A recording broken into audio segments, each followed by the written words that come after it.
Hey, what's up? My name is Justin. Welcome to 65 Drums. Today's video is all about the Alesis Surge. Recently got a chance to sit down and play one of these things, so I'm going to show you some playing examples and go through the pros and cons, whether or not this is better than like the Roland TD1k, the Yamaha DTX 450, and all that fun stuff. So let's jump into it. Here are the sizes. You get a 10-inch snare, 3 8-inch tom pads, and an 8-inch kick drum. Except for the kick, all those drums are dual zone, meaning that you get the rim zone and the drum head zone. And for the cymbals, they're all 10 inches across and they're single zone, but you can get a bell out of the ride by hitting it hard because there's like this velocity thing inside of it. Now those cymbal pads, they don't feel that amazing because it's basically a plastic plate with like a mouse pad thin layer of rubber on top of it, but at least the cymbals are decently sized. You get a 4-post chrome rack, and it comes with a kick drum pedal, a drum key, and drumsticks, so you're probably saving at least like $50 or $60 there because you don't have to buy all that stuff. But you still need to buy a drum throne. If you live in the United States, literally the only other drum set in this price range with these size mesh pads is the Simmons SD550. If you want to learn more about this drum set, I've actually made a dedicated video first impressions of it, but you do get the 8-inch tom pads and the 10-inch snare, but there's no kick drum tower. And the drum module isn't quite as good as the Alesis Surge. This is actually an Alesis DM7 module, or also known as the Alesis Nitro drum module. They basically take different drum modules and just rebrand them as they make new pad and module combinations, just so people know what it's from.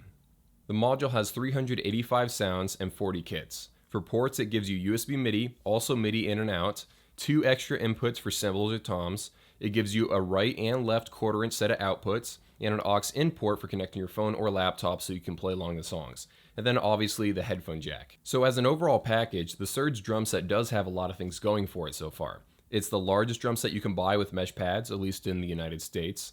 And the fact that it gives you a drum module that lets you plug in extra pads, which is very rare for the price. It gives you right and left outputs, which again doesn't happen on every drum module at $500, and MIDI in and outs along with USB MIDI. But of course, like every drum set, it does have its weaknesses. One major weakness is the fact that the drum set just sounds pretty terrible.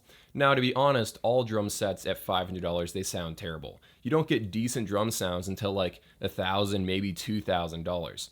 But these drum sounds are especially bad. For example, the hi-hat only gives you 3 variations of its sound. Open, closed, and then halfway open. So yeah, it's kind of bad. And also sometimes doing like the ghost hits, they sound kind of unnatural. You'll see what I mean in the playing examples I'll show you in a second. But overall, the sounds are like, they're maybe better than Cat Percussion or Simmons, but not as good as the Yamaha DTX 400 drum module or the Roland TD1 drum module.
So if you do end up buying this drum set and you start hating the sounds like I do, then you might want to upgrade the drum module as fast as possible. There's a lot of Alesis modules out there that are compatible with these pads. You can buy the Alesis Forge drum module, the Alesis Command drum module, the Alesis DM10 drum module. There's a lot of great cheaper drum modules you can buy off of eBay used that will let you save a lot of money and get better sounds at the same time. Or you can do what a lot of drummers do. They'll buy a cheaper Alesis drum set and then download Easy Drummer or Addictive Drums onto their laptop, plug in your laptop via USB to your drum set, and now you have better sounds. Now, like I do in all these videos, I want to give you another drum set you can buy instead of this one, and probably the main competition is the Yamaha DTX 430k. Now, the pros and cons of this drum set as opposed to this Alesis drum set is the fact that the build quality is better. It's probably going to give you an extra year or two of life over this Alesis drum set. These $500 and $300 Alesis drum sets are notorious for breaking after like 2 or 3 years. Now, some of their more expensive drum sets, sometimes they do last longer, but the cheaper ones, they come with like an expiration date on it, like they're a can of fruit or something. So you don't want to buy it if you think you're going to play it for 10 years. I'm not saying that the Yamaha drum set will last for 5 or 10 years, but on average, they do last a little bit longer than these cheaper Alesis drum sets. And then, of course, the other advantage of this drum set is the fact that the sounds are just nicer than the Alesis one. And if you have an iPhone or an iPad, you can download the Yamaha app for this particular drum module, giving you a lot of control over this drum module that the Alesis one just doesn't have. Also, you get like 2 or 3 times as many training features if that's something you're into. But aside from those benefits, the main downside of the Yamaha drum set is that it's just not as fun to play as the Alesis one. Mesh pads just feel better than rubber pads. Everyone agrees on this, or at least most people do. So summing up this drum set, I would say that it's the largest, coolest looking, best feeling electronic drum set you can buy for $500, but it's not quite as durable and the sounds aren't quite as good as other drum sets in the price range. So it has a lot of pros and cons to it. It's fun to play, but I would upgrade the drum module if you buy this drum set, and keep in mind that you might have to replace a cymbal or two in the future if they end up breaking. So just keep that in mind. Drum set's really fun to play though. If you own this drum set or if you've played it at a store, let me know what you think of it. Leave your own little mini review, because obviously this is an opinion video. I want to know what you guys think of this drum set as well. Have an amazing day, everybody, and I'll see you in a few.